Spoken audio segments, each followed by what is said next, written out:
Welcome to the Wire to Wire podcast. As always, it's me, your host Yusuf.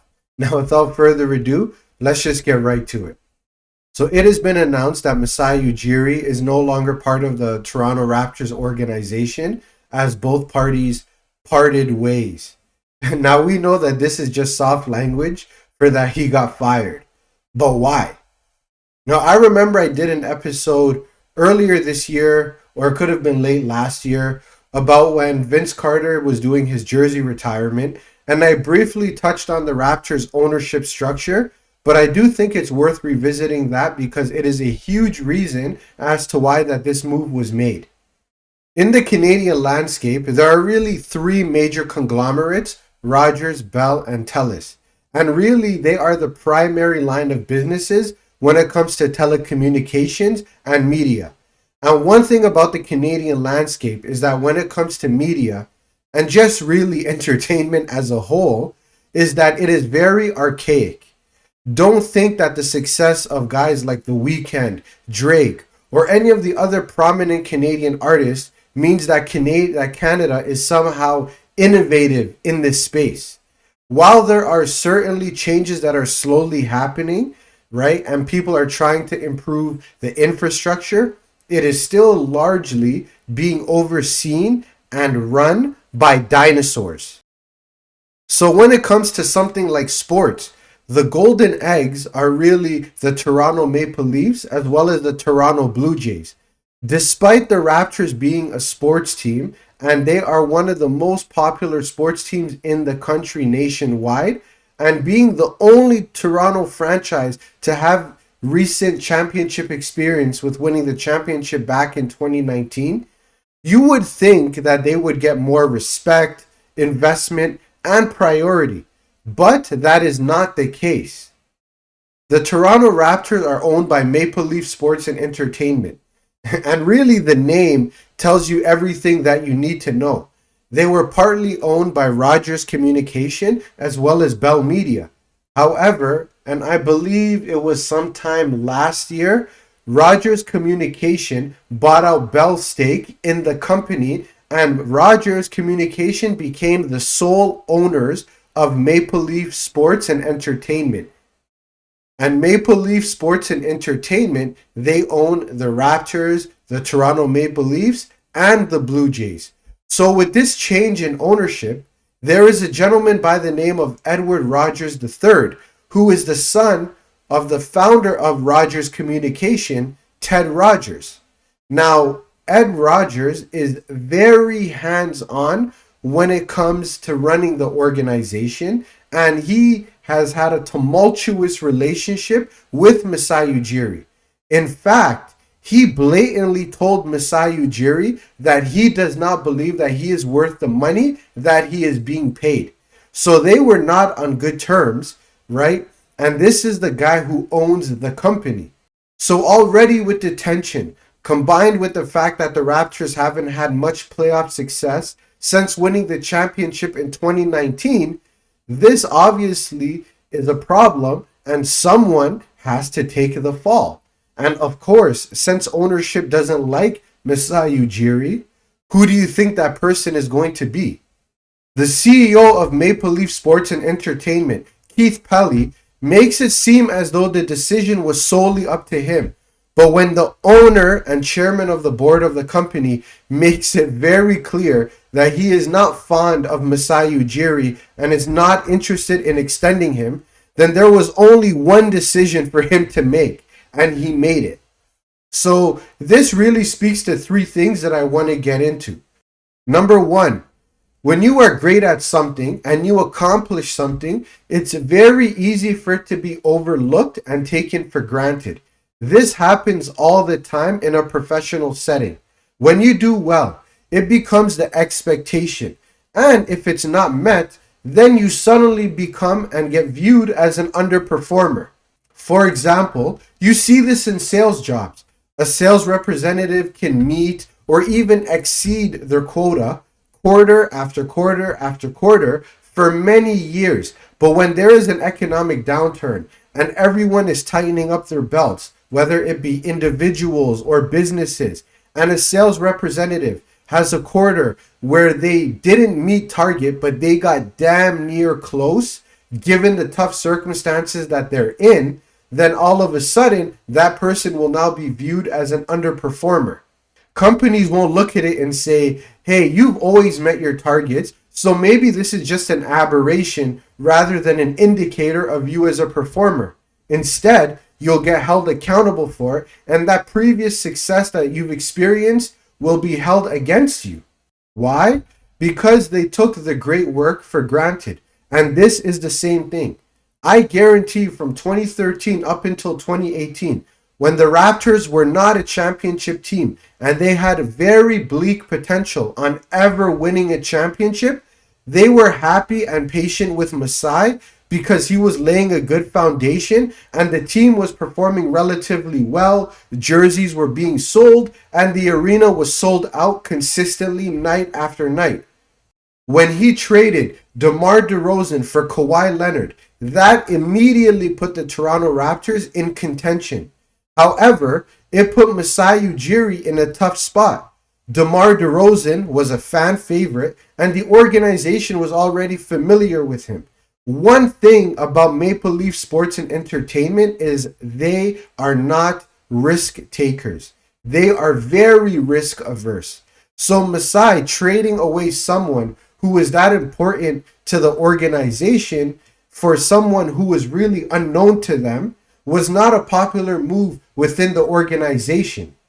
But they trusted him somewhat that you got us up until this point, so we will see what happens. But if this goes wrong, then this is on Masai Ujiri's head, right? Now, anyone who understands basketball, even a little bit, would know that if you have the opportunity to trade DeMar DeRozan for a superstar like Kawhi Leonard, it is a no-brainer. You make that trade. But unfortunately, outside of Masai Ujiri, there are not a lot of basketball minds in the organization. They are completely clueless. So he was on thin ice. So basically, they were giving him enough rope to make the move, but also for him to hang himself with if this thing does not go right. Now, they ultimately ended up winning a championship, and he proved that it was the right move. So now that he delivered a championship, you would think that there would be more appreciation and respect for his basketball acumen and his executive ability. Instead, it ended up working against him, and it became the expectation, well, do it again. Well, they ended up losing Kawhi Leonard in free agency, and they haven't been able to replicate that championship success, and effectively ended up going into a rebuilding stage. So he's now being held to championship standards despite not having championship circumstances and an organization that doesn't want to spend the money to put them in contention for a championship. Now, remember when I gave you guys the sales example, I said that there can sometimes be an economic downturn that can affect a rep's ability to make sales. Well, this is something that's very similar in terms of tough circumstances. He is representing a Canadian team in an American league. So the ideas of Americans coming here as a free agent is a foreign concept that rarely, if ever, happens. So he's already at a disadvantage because he has to sell premier players on a team that is outside of America. But again, his success of delivering a championship is now being held against him. Which brings me to the second point that I want to make, is that sometimes the culture of a place is not conducive to certain personality types. So if you look at the structure of Maple Leaf Sports and Entertainment, like I said, they were owned by two telecommunication companies, which eventually got restructured and is now owned by just one. But, and I'm going to be brutally honest, and I kind of said this earlier, but I want to reiterate. Maple Leaf Sports and Entertainment is very risk averse. And they are like that because their parent company, Rogers Communication, is very risk averse. They don't want to really innovate or push boundaries on what can be done and what is possible. One thing we know about sports is that sometimes you got to take big risks in order to win big. Now, that might mean sometimes making risky moves or spending big money, but those are things that Maple Leaf Sports and Entertainment does not want to do. And again, I'm going to be brutally honest here. Rogers Communication is a huge telecom company in Canada, but not because of their consistent and persistent innovation, but it's because they have an oligopoly on the market. There is literally only two other telecommunications company that they have to compete with. And even amongst themselves, between these three companies, they have an agreement on how they're going to divvy up the market share all across Canada. Also, the three major telecommunications companies, they own all of the smaller budget affordable telecommunications company. It is a literal oligopoly. Their success doesn't come from incredible business savvy, but rather they have a very severe business advantage that allows them to maintain their success and dominance in the market. So they don't do business from a place of innovation, rather they do business from a place of market control. So when it comes to running their subsidiary businesses, they are going to do what is in their nature. A guy like Masai Ujiri, he has a big vision and sees a bigger picture and is willing to take the risks necessary to try and have a competitive team.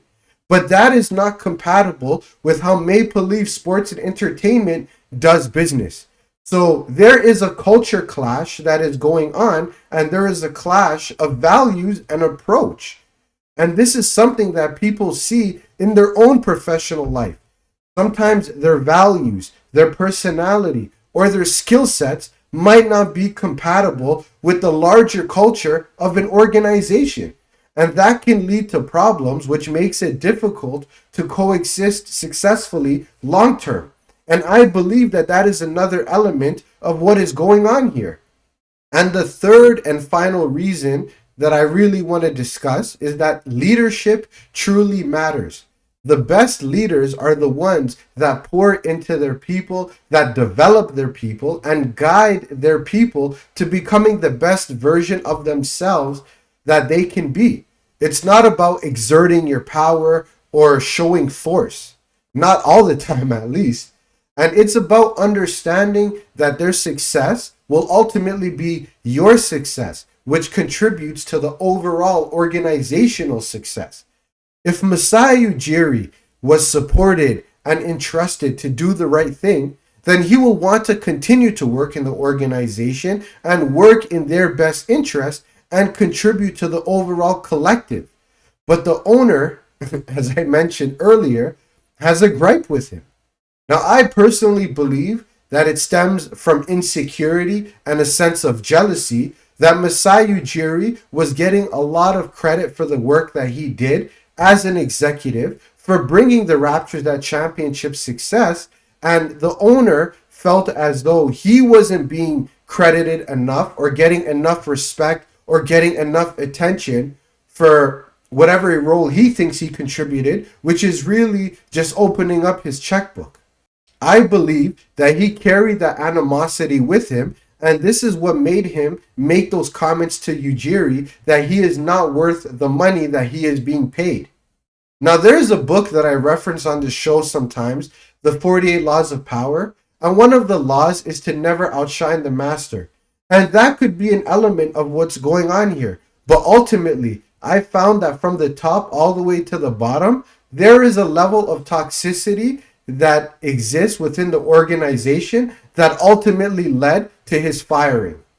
And look, sometimes people just outgrow the place that they're in. Masai Ujiri knew that this was coming. He stayed with the team up until the draft had concluded, and because he is a consummate professional, he wants to do a good job, not just for the organization, but for himself. He is going to find the best talent available and make something happen. He and the organization were just no longer a good fit for each other. They didn't want him to be there, and I'm sure that he as well no longer wanted to be there. And he's not going to want to stick around somewhere where he is not wanted. And why should he? Now, I believe that he's undoubtedly going to land somewhere else. Now, there is speculation that he might end up with the Atlanta Hawks, but we'll see how that plays out. The Raptors will find someone to take his job. And honestly, maybe they already have someone lined up. I would not be surprised if Bobby Webster, their current GM, ends up getting the job. Now, I think it's best for the Raptors and Masai Ujiri that they just move on from each other. And I predict that Masai Ujiri will find success elsewhere. And I believe it is going to be a long few seasons for the Raptors to finally get their act together. Knowing what I know about MLSC, Maple Leaf Sports and Entertainment, and their lack of basketball expertise, their unwillingness to pay, and their archaic approach that they take when it comes to the Raptors, right? I know it's going to be some rough seasons ahead. But as long as the jerseys are selling and the arena is getting filled with fans, they're not going to care. But I know that they are not going to move with any urgency because their balance book, or their balance sheet rather, is looking good.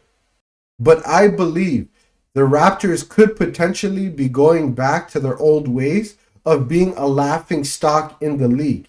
This is the same team that wasted their number one pick on Andrea Bargnani. Okay? So I believe that they are going to go back to becoming a basketball laughingstock potentially.